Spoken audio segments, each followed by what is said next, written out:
रात काफ़ी हो गई थी और मैं अपने ससुराल के घर के बाहर बैठकर लगातार रो रही थी। ये बहुत ही मुश्किल वक्त था जो मुझ पर अचानक से टूट पड़ा था। मैंने तो कभी किसी से कुछ भी नहीं कहा था, तो फिर ये सब लोग क्यों मेरे पीछे हाथ धोकर पड़ गए थे। तरह तरह के ख्याल थे जो मुझे लगातार परेशान कर रहे थे। कब से मैं बाहर बैठी थी, लेकिन किसी ने भी मुझे हमदर्दी जताने या फिर मुझसे अपने घर ले जाने की एक बार भी कोशिश नहीं की थी, क्योंकि सब लोग ये जानते थे कि मेरा कोई मायका नहीं है। मेरी विदाई के वक्त चाची ने साफ शब्दों में मुझे और मेरे ससुराल वालों को कह दिया था, अब से सुमन आपकी है, बहुत रह लिया है इसने यहाँ, इसलिए अपना दिल ससुराल में लगाने की कोशिश करना और यहाँ सब भूल जाना। उनकी बात सुनकर मैं दांतों तले उंगलियां दबा बैठी। भला ऐसा कहाँ होता है, बेटी को विदा करते वक्त कौन इस तरह की दो टूक बात उससे कहता है। लेकिन कहते हैं ना कि मायके वाले ही इज्जत बनाते भी हैं और बिगाड़ते भी। पहले मेरे ससुराल में मेरी इज्जत थी, लेकिन जब चाची ने ऐसी बात कही तो मेरी कमर ढीली पड़ गई। पहले ही दिन मेरी सास ने मेरे साथ बहुत कठोर रवैया रखा। मैं कमरे में बैठी थी जब वो बड़े ही गुरूर के साथ कमरे में आई और कहा, देखो यहाँ जितनी छूट और आज़ादी मिले उतनी ही लेना, अपना दिल और मर्जी दोनों को कफन बनाकर दफन कर देना, और बाकी इस घर के जो भी तौर तरीके होंगे वो सब मैं तुम्हें सिखा दूंगी। और अभी उठकर ये कपड़े बदल लो, तुम्हारा पति वहाँ बाहर उल्टियाँ कर रहा है और तुम यहाँ मजे से सजी सवरी बैठी हो। चलो, तुम्हारे पति ने फर्श गंदा कर दिया है, उसे चलकर साफ करो। मैं जो दुल्हन बनी अपनी सेज पर अपने पति के आने का इंतजार कर रही थी, ये सब सुनकर हैरान रह गई, मगर मैं क्या करती। इसके अलावा मेरे पास और कोई चारा भी तो नहीं था। मैं तुरंत कपड़े बदल कर गई और सारा काम समेटा। मेरे पति ने तो मुझे दुल्हन बने हुए आंख भरकर भी देखा नहीं था। ये बात मुझे अंदर ही अंदर खाए जा रही थी। सफाई करने के बाद मैंने अपनी छोटी नंद से पूछा, क्या हुआ तुम्हारे भैया को? वो चौंकते हुए मेरी तरफ देखकर बोली, आपको नहीं पता क्या? आपको सच में नहीं पता? मैं भी हैरानी से बोली, क्योंकि मुझे सच में कुछ भी नहीं पता था। भैया को तो कैंसर की बीमारी है ना, इसीलिए उन्हें इस तरह की उल्टियाँ होती रहती हैं। ये सुनकर तो मैं गिरते गिरते बची। वो पल मुझे किसी कयामत से कम नहीं लगा। मैं सपने में भी नहीं सोच सकती थी कि चाची मुझसे अपनी जान छुड़वाने के लिए एक ऐसे इंसान के साथ मेरी शादी करवा देंगी। क्या आपको ये बात पता थी? मैंने अपने लहजे और आवाज़ पर काबू करते हुए धीरे से पूछा। आराम भरे अंदाज में बोली, हाँ, आपकी चाची को तो हमने पहले ही पूरी सच्चाई बता दी थी। क्या उन्होंने आपको नहीं बताया? अब वो मुझसे ये सब पूछ रही थी, लेकिन मुझ में तो इतनी हिम्मत भी नहीं थी कि मैं इनकार में सिर हिलाकर ही उसकी बात का जवाब दे देती। जैसे तैसे करके मैं कमरे में पहुंची तो वहाँ अजय पहले से ही बिस्तर पर लेटा हुआ था। उसकी आंखें बंद थीं, जिससे मुझे यही लगा कि वो शायद सो गया है। मैं उसके बगल में बैठकर ही बिना आवाज़ के आंसू बहाने लगी। तभी उसने अचानक कहा, सुमन, इधर आओ मेरे पास। मैंने चौंक कर ऊपर उठी तो मेरा पति जाग रहा था और मुझे ही देख रहा था। ये देखकर मुझे पहले से भी ज़्यादा रोना आ गया, लेकिन मैंने अपने आंसुओं को गले में ही बंद कर लिया और अजय के पास जाकर बैठ गई। वो मेरे दोनों हाथों को थाम कर बोला, मैं समझ सकता हूँ कि जो कुछ भी तुम्हारे साथ हुआ है वो बहुत बुरा है, मगर तुम मेरी बात का भरोसा करो, मैं ये शादी नहीं करना चाहता था। मैं खुद तो इतनी बड़ी तकलीफ झेल ही रहा था और इसीलिए मैं किसी और को ये तकलीफ नहीं देना चाहता था। लेकिन तुम जानती हो, माँ की वजह से मैं मजबूर हो गया। वो कहती थी कि हो सकता है शादी के बाद तुम्हारी ज़िंदगी और किस्मत कुछ बदल जाए, लेकिन मैं ये बात बहुत अच्छे से जानता हूँ कि ज़िंदगी तो मेरी उतनी ही है जितनी लिखी जा चुकी है और मैं तुम्हें कुछ दे भी नहीं सकता। लेकिन मैं ये चाहता हूँ कि मैं जितने दिन भी जिंदा रहूँ तुम ना रो, तुम्हारी आंखों से एक भी आंसू ना निकले। हम हर पल खुशहाली के साथ गुजारें और उसके बाद मैं ये प्रार्थना करूँगा कि तुम्हें तुम्हारे लायक जीवन साथी मिल जाए और तुम उसके साथ हमेशा एक अच्छी ज़िंदगी गुजारो। मैं जब अजय की तरफ देख रही थी तो वो बड़ा ही खुशदिल इंसान लगा। वो इतनी तकलीफ में था, लेकिन उसकी अच्छाई उसके चेहरे पर साफ झलक रही थी। एकदम से ही मुझे अपना वजूद हल्का फुल्का सा महसूस होने लगा। ये सोचकर कि जो होना है वो तो होकर ही रहेगा, तो क्यों ना जितना भी वक्त बचा है वो हम अच्छे से गुजारें। मैं अपने पति के लिए भगवान से प्रार्थना करूंगी तो मुझे भरोसा है कि वो उनकी जिंदगी जरूर बढ़ा देंगे। उस वक्त मुझे अपनी सारी तकलीफ और परेशानी हवा में घुलती हुई महसूस हुई। कोई शख्स इतनी नरमाहट और खूबसूरती से भी बात कर सकता है, ये मैंने जब अपने पति को बोलते सुना तब जाना। वो इंसान बहुत प्यारा था, दिल से भी और आत्मा से भी। बीमार होने के बावजूद भी वो मेरा बहुत ख्याल रखता था। कमरे के अंदर मुझे ऐसा लगता जैसे मैं किसी राज्य की राजकुमारी हूँ, लेकिन जैसे ही कमरे से बाहर निकलती मेरी सास मुझ पर तानों के हमले शुरू कर देती। मैंने कसम खाई कि सास का मेरे साथ जो भी रवैया है वो मैं अपने पति को बिल्कुल भी नहीं बताऊंगी। वो पहले ही काफ़ी बीमार हैं, तो मेरी कोई भी बात उन पर बुरा असर डाल सकती है। वो 2 हफ्ते मेरी ज़िंदगी के सबसे खूबसूरत और हसीन हफ्तों में से एक थे। जब मेरी सास ने देखा कि मैं खुश रहने लगी हूँ, और सिर्फ इतना ही नहीं, उनका बेटा भी अब काफ़ी खुश नज़र आने लगा है, तो उनका रवैया भी मेरे साथ ठीक तो नहीं, अलबत्ता नरम ज़रूर होने लगा। अब वो मेरा ध्यान रखने लगी थी, अजय के बारे में पूछती रहती थी। एक दिन सास अजय के पास बैठी हुई थी और मैं उस वक्त किचन में थी। मुझे किसी काम से जब अजय के कमरे में जाना पड़ा तो सास की बातें मेरे कानों में पड़ी। देखा बेटा, कितना ख्याल रखती है वो तुम्हारा। भला कौन दुल्हन होती है जो शादी वाले दिन ही अपने पति की उल्टियां साफ करने लग जाए। मैं तुम्हारी शादी इसीलिए ही की क्योंकि मुझे पूरा भरोसा था कि जब मेरे बच्चे को मानसिक सुकून मिलेगा तो उसकी सेहत भी धीरे धीरे अच्छी हो जाएगी। मैं कमरे में अंदर जाने की बजाय वापस किचन में चली गई। मैं उस दिन बहुत खुश थी क्योंकि इन 2 हफ्तों में मैंने अपने पति की वजह से ही अपनी सास का दिल भी जीत लिया था। लेकिन मैं अपनी किस्मत के उस झटके से अनजान थी जो उसी रात मुझे मिलने वाला था। शाम से ही अजय की हालत काफ़ी ख़राब थी। हालांकि मैंने उसे रात की दवाई दे दी थी, लेकिन फिर भी वो बार बार यही कह रहा था कि उसे घबराहट हो रही है, बहुत गर्मी लग रही है, जबकि देखा जाए तो मौसम भी उस दिन गर्म था। मेरे दिल में अजीबोगरीब ख्याल आ रहे थे।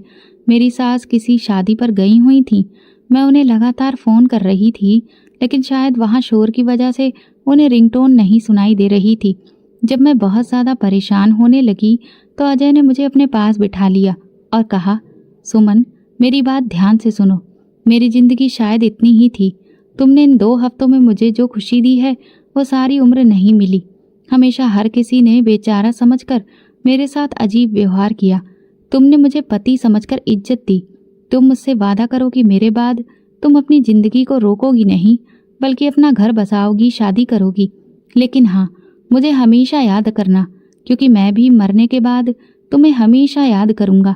वो जैसे जैसे बोलता जा रहा था उसकी सांसें उखड़ रही थीं और मैं लगातार उसे एक ही बात कह रही थी कि ऐसा वैसा कुछ भी नहीं होगा। मगर अंदर ही अंदर मैं ये बात बहुत अच्छी तरह से जानती थी कि शायद अब अजय का वक्त खत्म हो चुका है। मैं फिर से अपनी सास को लगातार फ़ोन करने की कोशिश करती रही, मगर नाकाम रही। और फिर ठीक 1 घंटे बाद वही हुआ जिसका डर था। अजय की सांसें बंद हो गईं। मुझे ऐसा लगा जैसे एक ही झटके में मेरी सारी ज़िंदगी बर्बाद हो गई। जब मेरी सास और ननद घर वापस लौट कर आईं तो अजय इस दुनिया को अलविदा कह चुका था। जब उन्हें पता चला कि अजय नहीं रहा तो मेरी सास ने मुझ पर इल्ज़ाम लगाना शुरू कर दिया। तूने ही मेरे बच्चे की जान ली। तू तो शुरू से ही उसका साथ निभाना नहीं चाहती थी। जो भी कर रही थी वो बस हमारे सामने दिखावा ही कर रही थी।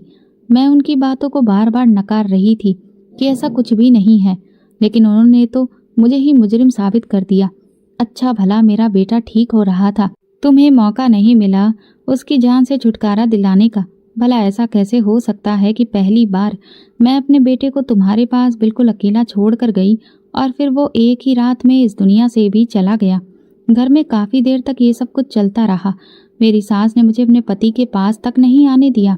मेरे दिल में एक ही ख्याल बार बार आ रहा था कि अजय के बिना अब इस घर में मेरा गुजारा कैसे होगा। मैं अब यहाँ कैसे रहूँगी, क्योंकि ये लोग तो शायद मुझे जान से ही मार देंगे, इसी गलत फहमी में कि अजय को मैंने ही मारा है। हे भगवान, मेरी सुरक्षा करना, मैंने मन ही मन कहा। जब आखिरी बार मैं अजय के पास गई तो सब लोग उसकी अर्थी उठाकर ले जा रहे थे। तभी मेरी सास ने बहुत बुरी तरह से मुझे पीछे की तरफ धक्का दिया और मेरा सिर जोरदार तरीके से दीवार से टकराया। फिर मोहल्ले की औरतें भी मेरी तरफदारी करने लगीं। भला ऐसी भी क्या दुश्मनी है तुम्हें इस लड़की से कि अपने बेटे का मुंह तक भी नहीं देखने दे रही हो इसे। ये सुनकर मेरी सास ने सबके सामने ही मुझ पर इल्जाम लगा दिया। इस कलमोही को कैसे देखने दूं अपने बेटे का चेहरा? इसने ही तो मेरे बेटे की जान ली है। इधर जैसे ही अजय की अर्थी घर से बाहर निकली, मेरी सास ने तुरंत ही बालों से पकड़कर घसीटते हुए मुझे भी गली के बाहर दरवाजे से निकाल दिया और कहा, वो मेरा इकलौता बेटा था और सिर्फ तुम्हारी वजह से ही वो मुझे छोड़कर चला गया। अब तुम्हारा इस घर पर कोई भी हक नहीं बचा है। वहीं जा जहां से तू आई थी। मैं रोते हुए इस दरवाजे के बाहर बैठ गई।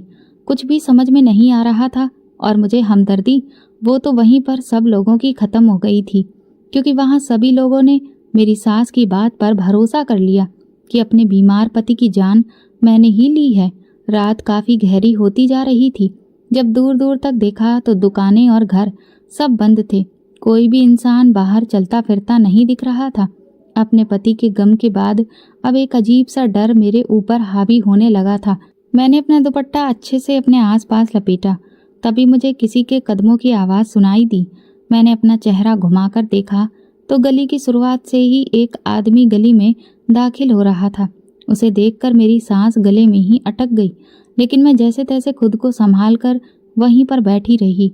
हर गुजरते पल के साथ वो आदमी मेरे ही पास आता जा रहा था। फिर भी मैं खुद को तसल्ली देते हुए बैठी रही कि ये काफ़ी लोगों से भरा इलाका है, यहाँ भला वो मुझे परेशान क्यों करेगा। लेकिन जैसे ही वो आदमी मेरे पास आया, मुझे एक अजीब सी बदबू महसूस हुई। उस आदमी के कदम ठीक मेरे सामने आकर रुके। जमीन की तरफ देखते हुए मुझे उसके मैले कुचैले गंदगी से सने पांव दिखाई दिए। मैं भगवान से दिल ही दिल में बार बार यही प्रार्थना कर रही थी कि कैसे भी करके ये बस यहाँ से चला जाए। लेकिन जब वो 1-2 मिनट तक वहीं पर खड़ा रहा तो मैंने हिम्मत करके सिर उठाकर उस आदमी पर एक नज़र डाली। वो एक नशेड़ी था जो बदबूदार जिस्म और नशीली आंखें लेकर खड़ा मुझे घूर रहा था। क्या चाहिए तुम्हें? मैं हकलाकर बोली, क्योंकि मुझे उससे बहुत डर लग रहा था। उस वक्त पूरी गली में हम दोनों के अलावा कोई और नज़र नहीं आ रहा था। वो एकदम से बोला, तुम यहाँ पर क्या कर रही हो? लड़कियाँ अपने घरों में अच्छी लगती हैं। एक नशेड़ी आदमी से मैं इतनी समझदारी वाली बात करने की उम्मीद सपने में भी नहीं कर सकती थी, बल्कि उसके ऐसी बात करने पर मुझे सच में झटका सा लगा। मतलब कहना क्या चाहते हो? मैंने ठंडी सांस लेते हुए पूछा तो वो भी अपने कंधे उचकाकर बोला, तुम तो देखने में समझदार लग रही हो, तब भी क्या इतना भी नहीं जानती कि रात के वक्त सड़कों पर इंसान नहीं जानवर घूमते हैं जो इतने बड़े दरिंदे होते हैं कि ना तो जानवरों को छोड़ते हैं और ना ही इंसानों को। उसकी दूसरी बात सुनने के बाद तो अब मैं पहले से भी ज़्यादा हैरान हो गई थी। मैंने घबराते हुए पूछा, तुम भला मुझसे क्या चाहते हो? तो वो बड़ी नरमी से बोला, चलो तुम्हें तुम्हारे घर छोड़ दूं और दोबारा इस समय घर से बाहर कहीं भी इधर उधर मत निकलना। कहाँ से आ रही हो तुम? मैंने उससे कहा, हुलिया देखा है तुमने अपना? तुम पर कौन भरोसा करेगा? और वैसे भी मेरी मर्जी, मैं चाहे जहाँ भी बैठूं, तुम्हें इससे क्या? ये सुनकर वो ठीक मेरे सामने आकर ज़मीन पर बैठ गया और बड़ी ही संजीदगी से बोला, देखो मैडम, जो दिख रहा होता है ना, असल में सब कुछ वैसा ही नहीं होता। मैं वाकई में तुम्हारी मदद करना चाहता हूँ। ये कहकर वो वहाँ से उठने लगा। तब मैं तेजी से बोली, अच्छा तो तुम नशेड़ी नहीं हो? ये सुनकर वो कंधे उचकाकर बोला, तुम्हें इससे क्या?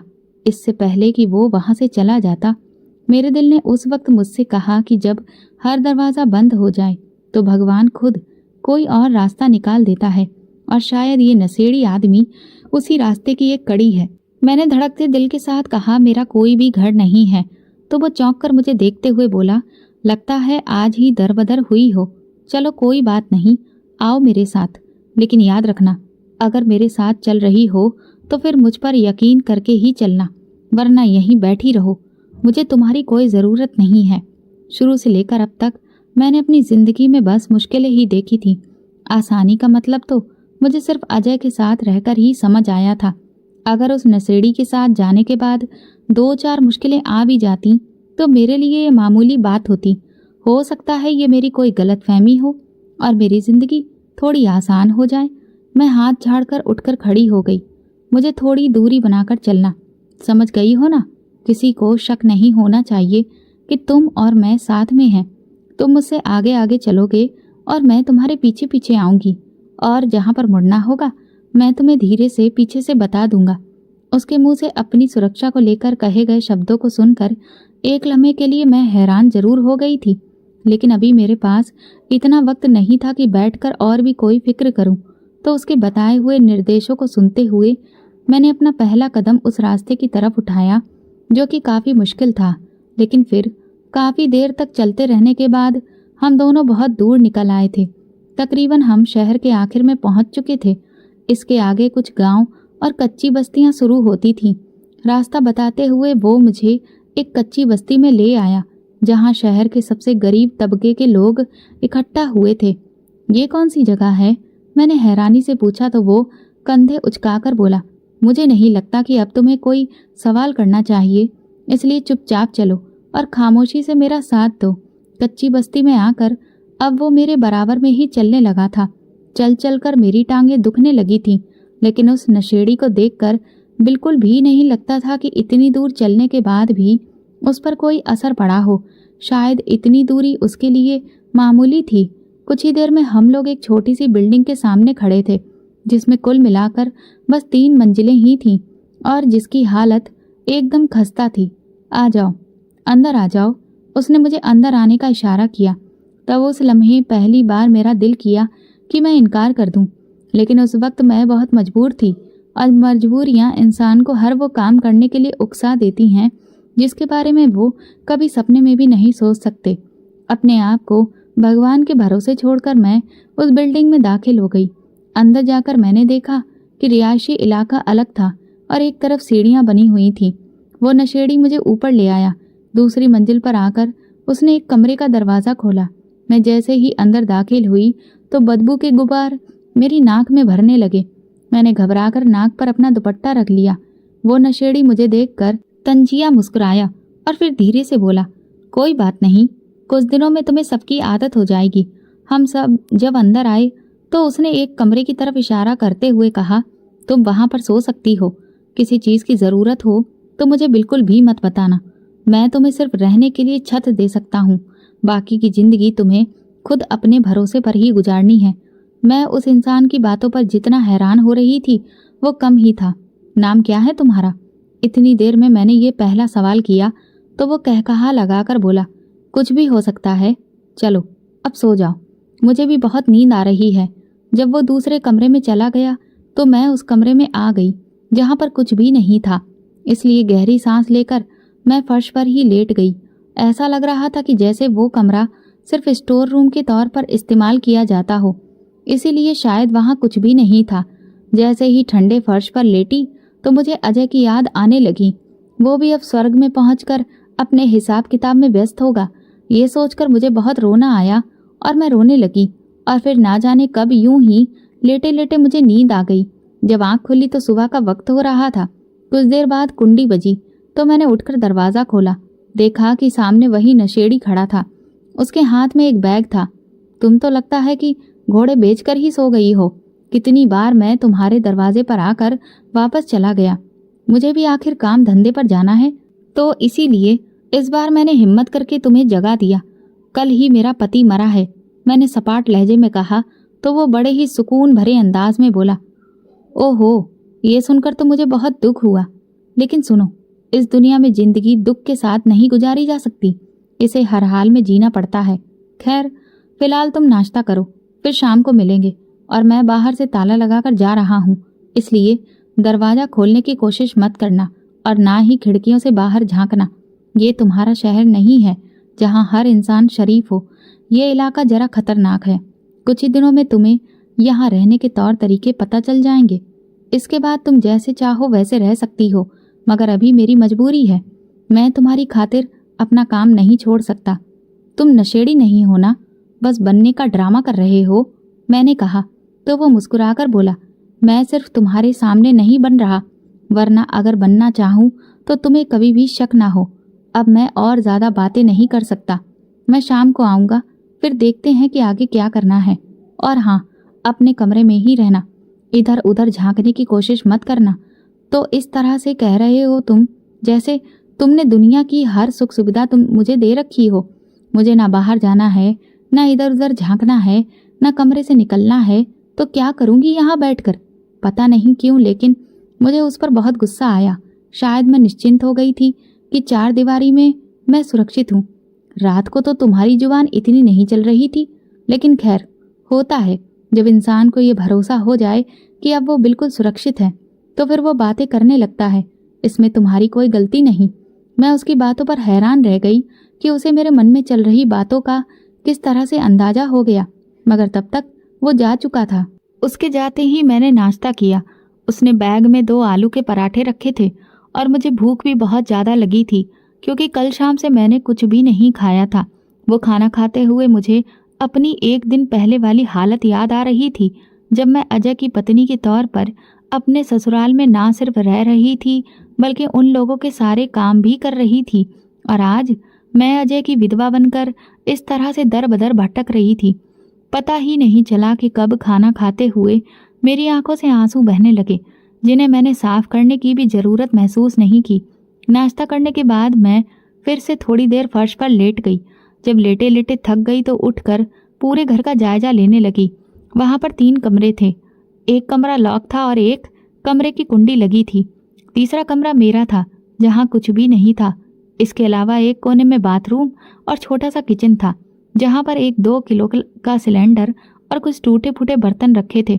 वहां पर 3 से 4 खिड़कियां भी थीं, जो उस वक्त बंद थीं, लेकिन मैंने उत्सुकता के हाथों मजबूर होकर उन खिड़कियों को हल्का सा खोल कर देखा तो बाहर का नज़ारा साफ दिखाई देने लगा। बाहर भी उसी इमारत की तरह और भी छोटी छोटी कई इमारतें बनी हुई थीं, लेकिन वो इलाका बहुत ज़्यादा गंदा था। पूरा दिन मैं एक कोने से दूसरे कोने में घूमती रही। जब इससे भी मैं थक गई तो जो कमरा खुला हुआ था, एक बार फिर मैं वहां जाकर देखने लगी, लेकिन जैसे ही मैंने उस कमरे का दरवाज़ा खोला, मेरा मुंह खुला का खुला रह गया। मैं उस कमरे में कुछ भी रखे होने के बारे में सोच सकती थी, लेकिन इस वक्त मुझे जो अपनी आंखों के सामने दिख रहा था, उसे तो मैं कभी सपने में भी नहीं सोच सकती थी, क्योंकि वहां पर एक छोटा सा मंदिर रखा था, जिसमें भगवान थे और उनके आगे दिया भी जल रहा था। इसके अलावा वहां कुछ भी नहीं था। सच कहूँ तो उस वक्त मुझे वाकई में भगवान की ज़रूरत थी। मेरी शुरू से ही आदत रही थी कि मैं हर रोज़ आरती करती थी। मैंने जैसे ही भगवान को देखा तो मैं तुरंत ही उनके सामने हाथ जोड़कर बैठ गई और अपने पति की आत्मा को शांति देने की प्रार्थना करने लगी। कुछ देर के बाद जब मैं उस कमरे से बाहर आई, तभी दरवाज़ा खुलने की आवाज़ आई। पहले तो मैं चौंक गई, लेकिन फिर मुझे जल्दी ही याद आ गया कि इस वक्त मैं किसी और के घर में मौजूद हूँ, तो इसीलिए मैं निश्चिंत हो गई। उस आदमी ने मुझे देखते ही एक बैग पकड़ा है जिसमें खाना था। मैं अपने कमरे में जाकर खाना खाने लगी। जब खाना खा चुकी थी तो कुछ सोचते हुए उस आदमी के कमरे में चली गई। जैसे ही मैंने कमरे का दरवाज़ा खोला तो हैरान रह गई। वो पूरा कमरा तरह तरह के डिब्बों से भरा हुआ था। ये सब क्या है? मैंने हैरत से पूछा। वो बड़ी ही संजीदगी से बोला, क्या मैंने तुम्हें इस बात की इजाज़त दी कि तुम इस कमरे में आओ? उसके सख्त जवाब पर मैं खामोश हो गई। सच में ये बहुत गलत था कि बिना किसी इजाज़त के यूं ही किसी के कमरे में चले जाना। वो अपने काम में दोबारा व्यस्त हो गया। उसके आसपास छोटे छोटे लिफाफे पड़े हुए थे, जिनमें वो सफ़ेद रंग का कोई पाउडर भर रहा था। तुमने मेरी मदद क्यों की? आखिरकार मैंने वो सवाल पूछ ही लिया जो कल रात से मैं उससे पूछना चाह रही थी। मतलब अब मदद करने पर सवाल और जवाब भी झेलने होंगे। वो अपने काम में बुरी तरह उलझा हुआ था और बिना सिर उठाए ही उसने मेरी बात का जवाब दिया, क्योंकि आजकल बिना किसी फायदे के कोई किसी की भी मदद नहीं करता है। तो तुम भी अब अपना फ़ायदा बता दो कि तुम मुझसे क्या चाहते हो, ताकि मैं तुम्हारा ये एहसान जल्द से जल्द उतार सकूं। सही कह रही हो। खैर, अगर तुम्हें काम करने की इतनी ही जल्दी है तो ठीक है। ये देख रही हो, ये सब ही तुम्हारा काम है और इसमें ही तुम मेरी मदद करोगी। जिन जिन इलाकों में मैं कहूँगा वहाँ वहाँ इसे पहुँचाना होगा, क्योंकि औरतें इस काम को करने के लिए ज़्यादा सुरक्षित रहती हैं। बस मुझे तुम्हारी यही मदद चाहिए। हाँ या ना बोलने का अधिकार तुम्हारे पास नहीं है, क्योंकि ये काम तुम्हें अब करना ही होगा। ये बात उसने मेरी आंखों में आंखें डालकर कही और फिर वो दोबारा अपने काम में व्यस्त हो गया। हे भगवान, ये मैं कहाँ फंस गई हूँ? मेरे दिल की धड़कनें एकदम से बढ़ गईं। मैंने एकदम कदम पीछे हटाया तो वो आदमी धीरे से बोला, मैं जानता हूँ कि तुम डर गई हो, लेकिन डरने की जरूरत नहीं है, क्योंकि यही हमारी रोजी रोटी है। हम सभी जीने के लिए लड़ रहे हैं, बस लड़ने के तरीके थोड़े अलग हैं। वो बिल्कुल सही कह रहा था। वाकई में इसके अलावा मेरे पास भी कोई चारा नहीं था। ये कौन सी जगह है? क्या तुमने मुझे अगवा किया है? मेरे मुंह में जो आया मैंने तुरंत ही पूछ लिया। वो बड़े ही शांत लहजे में बोला, अगवा करने का तरीका मुझे ऐसा लगता है कि थोड़ा अलग होता है। तुम तो यहाँ पर अपनी मर्जी से चलकर आई हो और रह रही हो। अगर बात इलाके की है तो ये तुम्हारा ही शहर है। बस ये शहर का वो आखिरी हिस्सा है जहाँ पर किसी की भी नहीं चलती, ना पुलिस की ना कानून की। यहाँ हर तरह का जुर्म होता भी है और परवान भी चढ़ता है। ये जगह पूरे शहर में सबसे ज्यादा सुरक्षित समझी जाती है। और बधाई हो, अब तुम भी इसी जगह का एक हिस्सा हो। इधर आओ मेरे साथ, ये पैकेट भरवाओ। मैं अपनी जगह वहीं पर चिपकी वैसी ही खड़ी रही तो वो फिर से बोला, काम करवाओ तो तुम्हें पैसे भी मिलेंगे। मैं उसके साथ बैठकर काम करवाने लगी। वो बगल वाला कमरा देखा था मैंने अटक कर कहा। तो वो झांकते हुए बोला, पता नहीं, तुम आम लोग समझते हो कि हम मुजरिमों को कोई भगवान ही नहीं होता। मेरा जब भी दिल करता है तो मैं वहां चला जाता हूँ।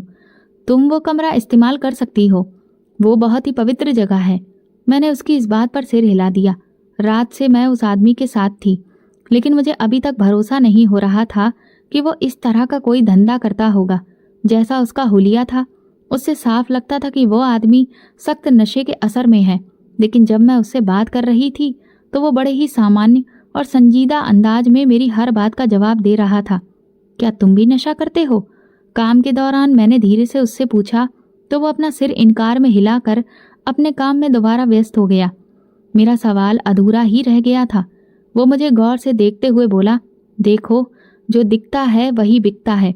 अगर मेरा ये हुलिया है तो जिस किसी को भी नशा चाहिए होगा वो मेरे पास तुरंत आएगा और मैं उसे झोले से निकाल कर ये माल दे दूंगा। मैंने तुम्हें अच्छा इंसान समझा था। मैं अपने मन में आने वाले सभी जज्बातों को छुपा रही नहीं थी। सारी उम्मीदें टूटने के लिए ही होती हैं। खैर, मैंने ये पैकेट बनाकर तैयार कर दिए हैं। सफ़ेद रंग के कपड़े में मैं तुम्हें खुद लाकर दूंगा, जिन्हें पहनकर तुम शहर की किसी भी यूनिवर्सिटी के एरिया में बैठ जाना। स्टूडेंट्स को समझ आ जाएगा कि तुम्हारे पास वो नशा है। हाँ, जितना दाम मैं तुम्हें बताऊं उतना ही लगाना। अपना मुनाफा मत कमाना। तुम्हें मैं अलग से तनख्वाह दूंगा। क्या तुम्हें भगवान से डर नहीं लगता? तुम स्टूडेंट्स को नशा बेचते हो। मेरी बात का उस पर रत्ती भर भी असर नहीं हुआ। वो अपने काम में पूरी तरह से मगन हो चुका था। मेरा वहां पर बुरी तरह से दम घुटने लगा। दिल चाहा कि फौरन वहां से भाग जाऊं। मुझे यहाँ से जाना है, मैंने तेज लहजे में कहा।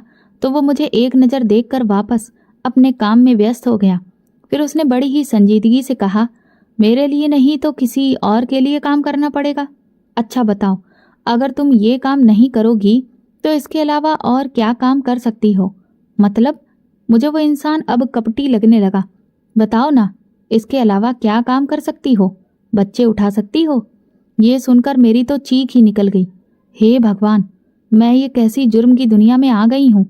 अचानक से मेरे हाथ पैर कांपने लगे। कुछ कर सकूं या ना कर सकूं, लेकिन तुम जैसे लोगों के साथ मैं ये काम नहीं कर सकती। मेरी इस बात पर वो खिलखिलाकर हंस पड़ा। अच्छा, ऐसा करो, एक चक्कर बाहर का लगा कर आओ, लेकिन सीधा यहीं पर वापस आना। अगर ना आई तो?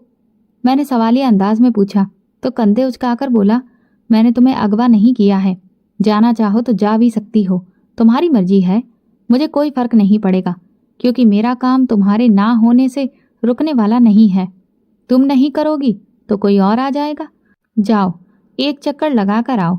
मैं खामोशी से उठकर वहां से बाहर आ गई। दिल यही कह रहा था कि ये बहुत अच्छा मौका है यहाँ से भाग जाने का। बस अगर एक बार यहाँ से भाग गई तो इस काले पानी की सजा से बच जाऊंगी। दिमाग में बहुत सारे ख्याल आ रहे थे, जिनकी सुनते हुए मैं वहां से निकल आई। लेकिन जैसे ही बाहर गली में आई तो वहां पर एक और ही दुनिया बसी हुई थी।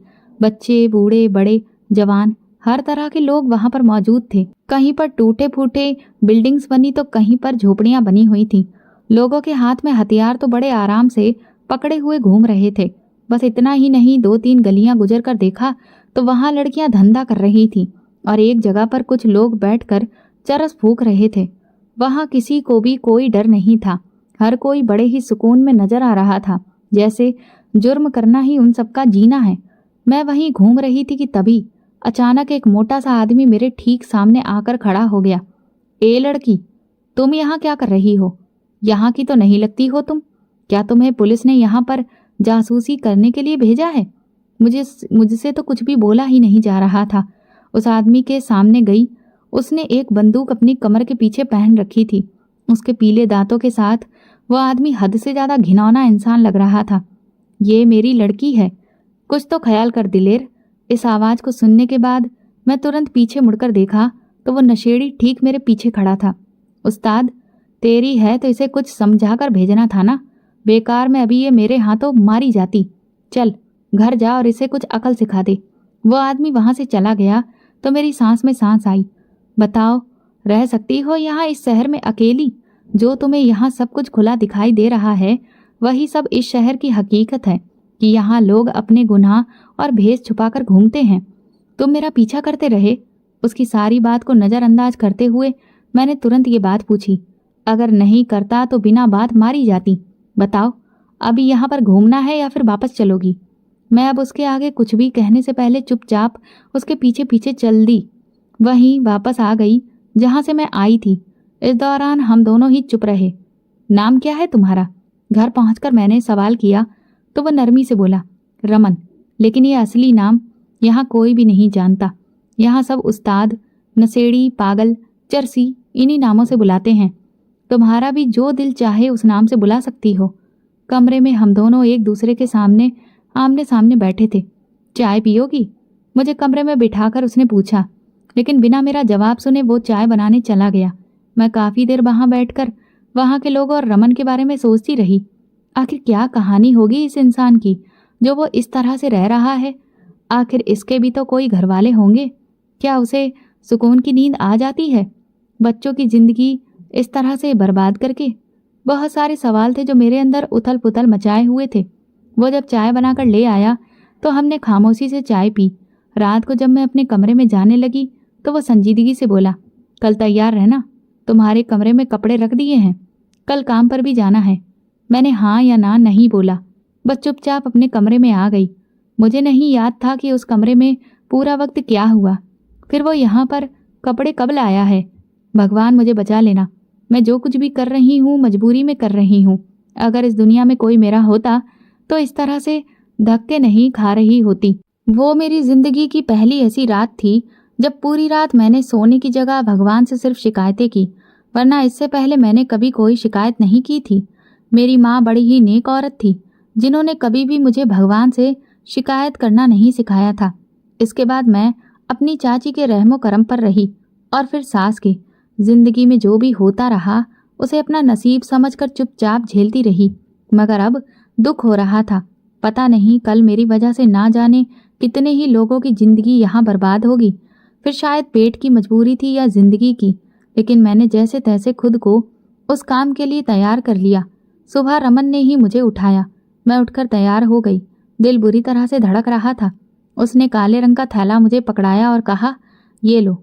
फिर उसने मुझे एक यूनिवर्सिटी का नाम बताया और कहा कि वहां जाकर बैठ जाना और 10 रुपए में हर पैकेट को बेचना। 10 रुपए का नाम सुनकर मेरी आंखें खुली की खुली रह गईं।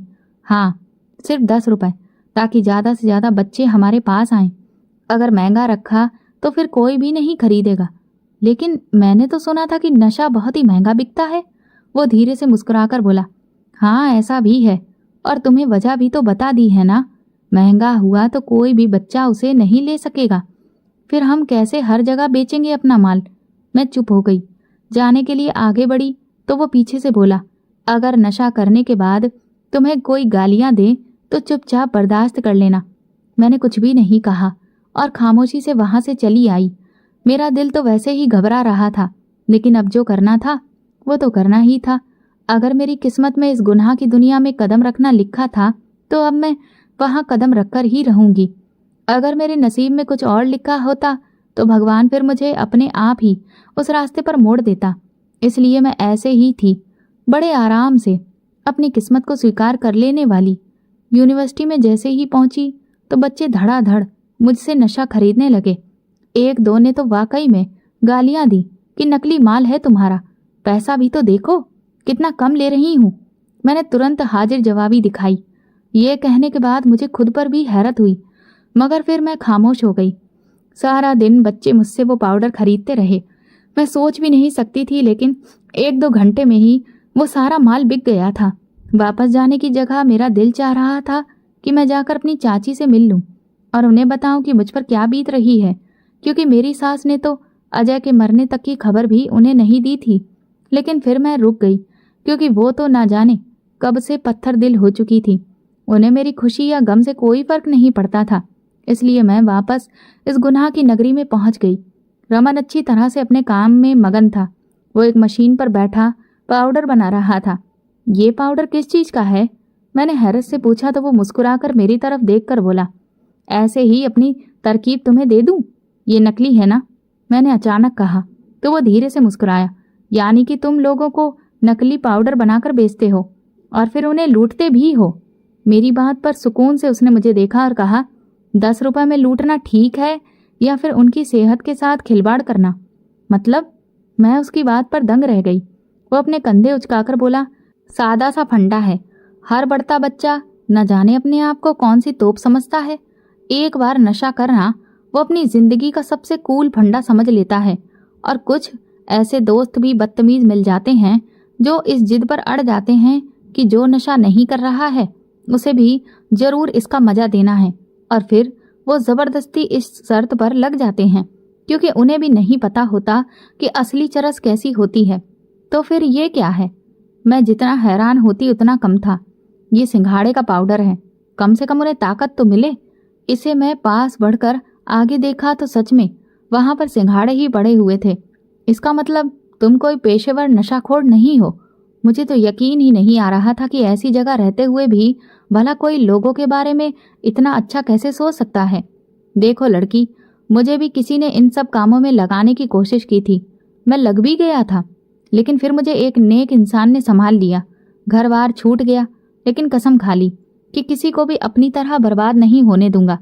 हर कोई मुझे नशाखोर, नशा बेचने वाला समझता है, मगर अंदर की हकीकत कोई भी नहीं जानता। जो पैसे मिलते हैं मैं उनसे और भी सिंगाड़े खरीद कर लोगों तक पहुंचाता हूँ। भला मुझे कौन सी जायदाद इकट्ठी करनी है? परिवार वाला कोई है नहीं, शादी हुई नहीं है, ना बच्चे हैं, तो इसी को चरस समझकर बस इसी में लग जाते हैं। और जब उन्हें मजा नहीं आता, मतलब जब वो चीज़ नहीं मिलती, समझ रही हो ना, तो फिर वो इसे खुद ही छोड़ देते हैं। और वाकियों में इतना महंगा नशा खरीदने की औकात ही नहीं होती। और फिर जो जिन्हें हर कीमत पर करना है वो तो कर ही लेते हैं। फिर भी मैं अपना किरदार जितना इस पेशे में निभा सकता हूँ निभा रहा हूँ, और तुम्हें भी इसीलिए मदद के लिए लाया हूँ। हम जुर्म को ख़त्म नहीं कर सकते, लेकिन उसे ऐसा ज़रूर बना सकते हैं जिससे कि लोगों को कोई नुकसान ना हो। वो बोलता जा रहा था और मैं उसकी सोच पर हैरान थी। मैंने उससे वादा किया कि मैं उसकी मदद ज़रूर करूँगी, क्योंकि होते हैं गंदगी में भी कुछ नेक इंसान जिन्हें अपने से ज़्यादा दूसरों की मदद करने की फिक्र होती है। कुछ समय के बाद मैं खुद ही रमन से बोल पड़ी कि मैं उससे शादी करना चाहती हूँ, तो उसे कोई भी दिक्कत नहीं हुई। अब हम दोनों पति पत्नी सिर्फ चरस ही नहीं और ना जाने कितने ही गुनाहों से लोगों को दूर करने में लगे हुए हैं, मगर सिर्फ भगवान के लिए, वरना दुनिया के लिए तो हम अभी भी गुनाहगार और पेशे से मुजरिम ही कहलाते हैं। तो दोस्तों, अगर आपको हमारी कहानी पसंद आई हो तो कमेंट करके ज़रूर बताएं। वीडियो को लाइक करें और ज़्यादा से ज़्यादा शेयर करें। अगर आप चैनल पर नए हैं तो सब्सक्राइब ज़रूर करें और नोटिफिकेशन बेल दबाएं ताकि अगली अपडेट सबसे पहले आपको मिले। धन्यवाद।